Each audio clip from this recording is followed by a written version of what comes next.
to First Strike, First Look right here on VSiN. I'm your host, Dave Ross, going to help break me down this card coming up on Saturday. Who else but the one and only Lou Finocchiaro? You can follow Lou at GamBlue on Twitter, as I do. And, of course, he is the host of the Bout Business podcast. Lou, pretty intriguing card that we have coming up on Saturday. So as we take a first look here on a Tuesday, and you look at Xiaonan going to take on Mackenzie Dern, of course, the Brazilian black belt specialist. Dern right now a solid favorite here, about minus 225. I'm seeing plus 190 coming back on Yan. What do you make of this potential 5-round main event? Well, first of all, Dave, thanks for having me on this early in the week. It's easy to kind of grip it and rip it. And this is going to be an outstanding fight of consisting styles. You have Yan, I'm not going to try and pronounce the rest of her name, young, bright, Chinese, primarily striker. Sanda, that's a striking specialty in Chinese, and she's only in the last few years mixed in MMA, but she's having tremendous success. That said, in her last 2 fights, both losses, she was exposed with takedown defense, as in a lack of, and really being dominated on the ground by Carla Esparza, who's an undersized but scrappy contender in the division. On the other side, Ms. Dern used to have a hard time making 115. She had a child, has shown unbelievable maturity, and really is an unbelievably decorated Brazilian jiu-jitsu specialist, and her striking under Coach Perillo is really developed. Her issue is that she struggles mightily with wrestling, and that's what you need to take an opponent down. Jan's a little bit the larger woman, and that is the compelling part of this fight. If Yan keeps this standing 25 minutes, she'll be in control, and Dern has to find a way, after she wasn't able to navigate Marina Rodriguez to the ground but one time. When she did, she was effective. She has to find a way to get Yan to the mat, and if she does, the fight will end there. That's such an intriguing handicap here, kind of the stylistic ways they can find the pathways for both fighters here in the main event in the strawweight division. You mentioned Mackenzie Dern, that I guess she doesn't want to wrestle, right? But she definitely wants to use that Brazilian jiu-jitsu. She can't. She has no wrestling.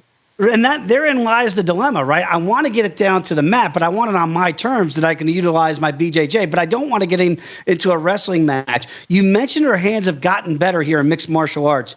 Is Dern proficient enough to strike with Yan, or do you think that would be a really bad recipe for Mackenzie as the big favorite? Mackenzie just tried to strike with Marina Rodriguez. Didn't work. Who also decisioned Yan. But Rodriguez, even longer and taller, I think Dern learned a great lesson from that. And what she learned was how important it is for her to put some time in the grimy, grungy, unfun part of MMA, which is wrestling, and learn how to take an opponent down. That's what she's going to have to do. Jan's not going to wrestle Dern. She wants to keep it standing. She wants to throw knees and elbows and mark Dern up over the course of 25 minutes. That's going to be an intriguing bout at 115 pounds. Let's get to the co-main event. And whenever you have the rude boy back in there, Randy Brown, you know it's going to be, well, you don't know exactly what it's going to be, but it should be entertaining against Francisco Trinaldo here. Trinaldo, the solid underdog here. Brown, as you can expect, over a $3 betting favorite. Is there any trouble for the rude boy here against the veteran in Trinaldo? Only if Randy Brown comes in and looks past Trinaldo, who is really probably 25 UFC fights under his belt, but most of those in his prime at 155. He's now 45 years old, let's understand. And so he moves to 170 because he has to. And at 155, he could bully these guys. At 170, he's got to find his way into the pocket where he's strongest and try and deliver power shots, which still remain with him. And Randy Brown is long and length. He's going to have 5-6 inches of height, 3 or 4 inches of reach. And even though it's a small cage, he's going to have to navigate space and keep distance and keep Trinaldo at the end of the strikes. So really, this fight to me is one of those where you question. It's probably just to keep Brown busy. It's now the UFC's doing no favors for Trinaldo, in my opinion. Really tough matchup for Trinaldo. The biggest favorite on the board as you go down this card a little bit is Sadiq Yusuf, going to take on Dan Shein here.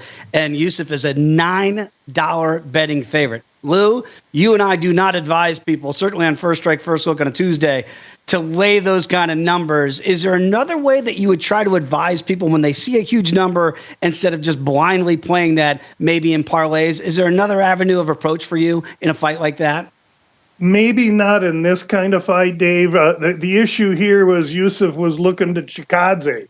Chikadze pulls out, and so they just went and got a mannequin from a New York City street window and brought him in. And I don't mean to downgrade this young man, but they brought in a kid that's hardly ready, going to do his best. But this is not a fight you're interested in unless you're playing 15-team parlay. You put Yusuf in there because I just see little way he is going to lose. This is a fight to keep him busy and warmed up and prepare him for a name fight in his next opportunity. A New York City mannequin. I'm totally going to steal that, but I will attribute it to the great Lou Finocchiaro. I look down and I see, old man, take a look at my life. Olynyk back in this card as well. Hey, age is just a number for the boa constrictor here. We got Ili Latifi. He's going to take him on, and Latifi right now minus $1.75 favorite. We know what Olynyk wants to do.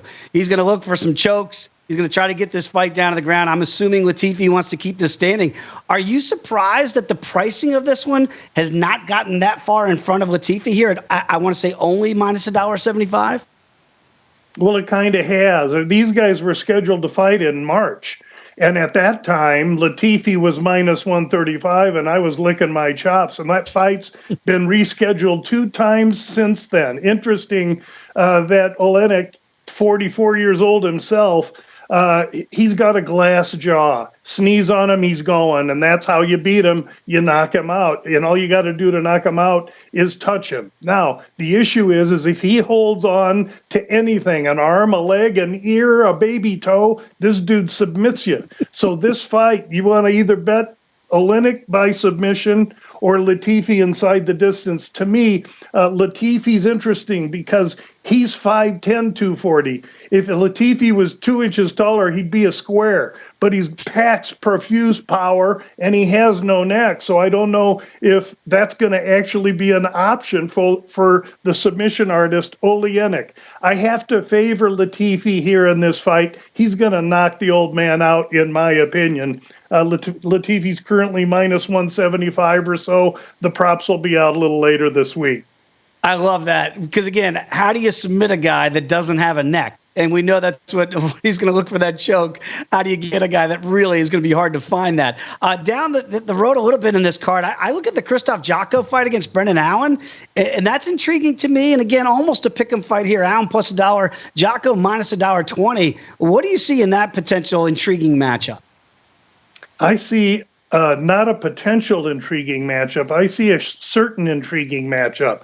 Jocko, this is almost tortoise and the hare kind of, because Jocko is that Eastern European standing stoic and straight. He's tough as he can be, but he's not flashy in anything, just a solid fighter. Allen, much more gifted and versed everywhere, but he makes Strickland look smart when he's fighting with IQ, when it comes to IQ, because Allen doesn't want to take it to the ground. He wants to show everybody how tough he is by keeping it on the feet, and he takes a beating, i.e. against Strickland. So you get a little bit more uneven Allen, but I think that's where I'm going in this fight. I think Jocko is above journeyman, but he's measuring stick, and I think Allen will get by him.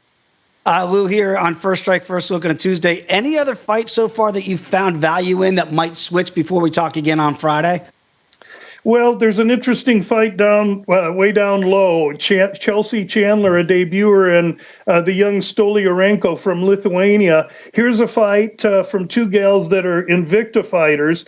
And Stolyarenko has 4 or 5 UFC fights, but she's very limited in talent, tough and willing and game. The Chandler girl on her debut, this was 135 scheduled. She couldn't make the weight. They've now agreed that it's a catch weight 140, and Chandler's last fight was 145. So this one's a scale watcher, but I think if Chandler struggles on the scale, I'm going to look hard to Stolyarenko at close to a pick'em based on her UFC experience. As well, Chandler's reason for making the fight 140 was medical issues. So you kind of wonder about her conditioning going in.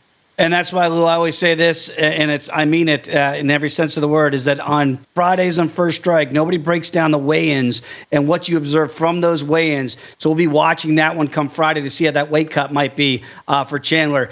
Very quickly, the Bout Business podcast, Lou, tell the people what they get when they listen each and every Friday. Short and sweet. Final releases for each UFC card. We're entering the last quarter of the year, so ears are pinned back and we're ready to deliver. And Dave, thanks for having me on this awesome program, and sure appreciate it. Good luck to everybody. Can't wait to talk again for the full hour. First Strike coming to you on VSiN on Friday. Until then, enjoy the week, and we'll catch up with you at First Strike on VSiN, the Sports Betting Network.